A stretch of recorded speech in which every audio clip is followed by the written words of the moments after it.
Hi, this is Movies Suck. Today I'm going to have a bit of a look at the reviews for Maleficent, Mistress of Evil.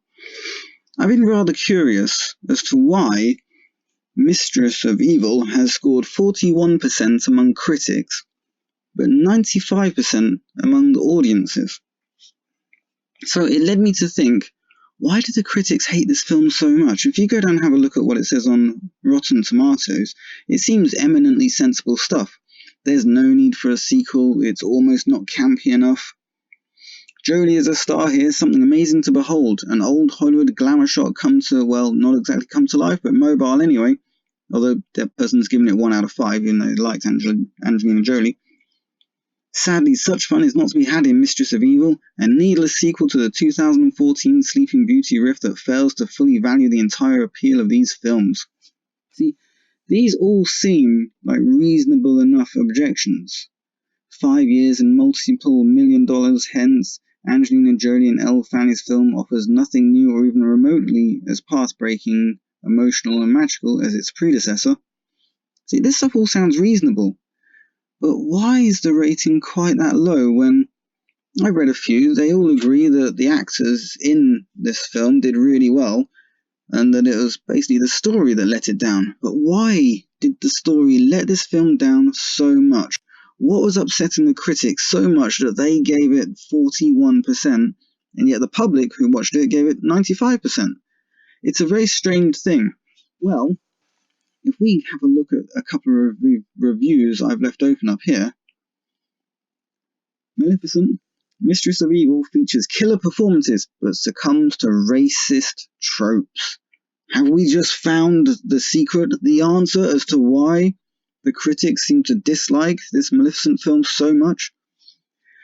Well, the first bit of this review is basically just praising Elle Fanning and Michelle Pfeiffer and Angelina Jolie and saying how well they did in the film, particularly Michelle Pfeiffer. Apparently she's very, very good as an evil white lady. But let's go down here to where we get to the point where this person comes up with their racism. So, unfortunately, the plot leaves itself much to be desired. Maleficent, Mistress of Evil, attempts to break down the dangers of violent colonialism through the introduction of the Dark Fae. However, rather than this minority group rising up to reclaim space that is rightfully theirs and overthrow the dictators who pushed them underground, they fall into Maleficent's hands like putty when the revolution fails. Although Maleficent is also a dark fairy, she is very much the white saviour of this film. Rather overuse of the word white there, but she's the white saviour. And then we have a picture of a dark-coloured guy. Maybe this is that Connell guy. When Connell, one of just 2 black men in the film with more than a few lines, is killed protecting her, yikes! Maleficent decides that Bora, Ed Skrein, is right, and the humans must be eradicated. By the end of the movie and the battle, Maleficent has changed her tune. Bora specifically tells her that Connell would be happy to see her making peace with the humans, which feels especially cheap. Depicting a black man's death as motivation for a white woman to do better is a racist trope that needs to end immediately. This is yet another example of how fantasy fails to adequately handle xenophobia and racism in the world. Okay, hang on a moment.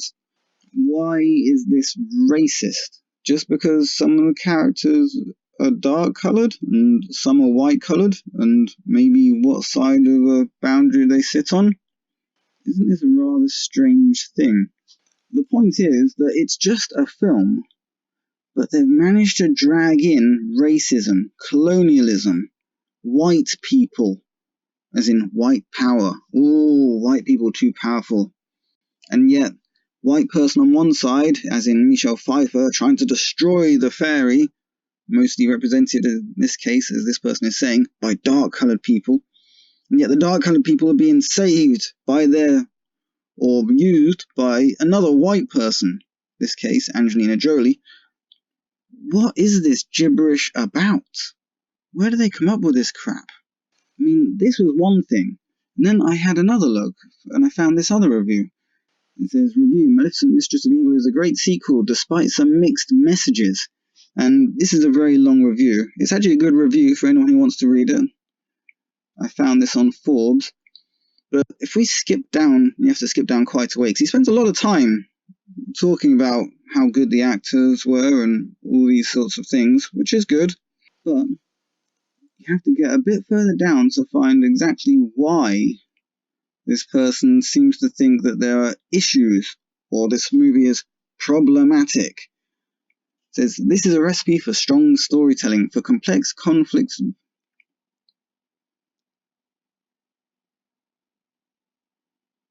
Yeah, here we start. If we read this bit here. Just for the visuals alone, Maleficent, Mistress of Evil is worth the price of admission. From start to finish, there is rarely a scene or shot lacking fantastical creatures, magic spells, storybook settings. Against this consistently impressive backdrop is a tale about the strains on a mother and daughter relationship as a reflection of the larger strains between two different cultures with a history of distrust and misunderstanding rooted in prejudices, fears, and oppression. But when an opportunity arises to set aside differences and forge a new path toward peace and reconciliation, forces arise seeking to perpetuate and increase the hostility, to turn land against land again, people against people, even family member against family member. It goes a bit further than that here, though. It says, this is a recipe for strong storytelling. This is a recipe for strong storytelling, for complex conflicts driven by personal stories and relationships, reflecting themes relevant and recognizable to most audiences. It's a framework in which younger viewers can learn lessons about the spread of myths and lies that give rise to prejudices and discrimination, and how to counter and conquer those negative forces for the sake of the greater good. The greater good. All good and important themes, then, wrapped in a story that comes down to the love and trust between a mother and daughter.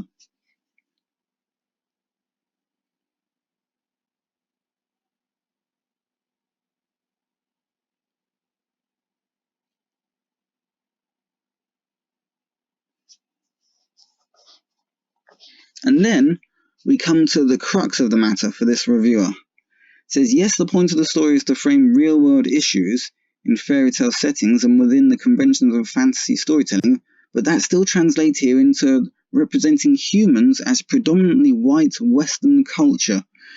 There are definitely people of color within the human kingdom, so they're not only white Western culture. And some scenes put them front and center to make sure we see them, or perhaps they were just more common than you wanted to say. But apart from a couple of specific exceptions, the human cast is overwhelmingly white people, even the extras milling about, and the magical beings who most overtly play into the story's analogy about genocidal oppression of indigenous populations and ethnic cleansing by Western society are overwhelmingly portrayed by people of color, wearing makeup and costumes that transform into half-human beings with horns and bird wings. So, not people of color then, just magical creatures, or the fairy. So what you're doing there is reading your own biases onto the story. I mean, why do you insist that this has got anything to do with modern culture? Surely it's just a story about one group of people against another group of people that has no relation to modern life. Isn't that a strange idea that these people have to force their own biases within the stories that they want to write? I really don't understand why they've chosen to do this. And I think this might be the reason why the critics dislike this film so much, because they're obsessed with white and black and refugees and Western civilization being better than other civilizations, even though it actually is better than most other civilizations, or any that currently exist on the planet. Well, almost. Isn't it rather strange? It's a lot of their own biases. Anyone who wants to read the story, do go over to Forbes.com and have a look, because it's actually a very good review, even if, as we get to the end, we do have all of this racism stuff that this person's tried to push into his review, I assume to pad it out. I don't know why he felt the need to pad this review out. It's long enough as it is. But this seems to me the reason why the critics don't like the film. Yet again, it's racism. Let me know what you think in the comments, and leave a like, share, subscribe, and I will catch you guys on the flip side. This is Movie Suck, signing out.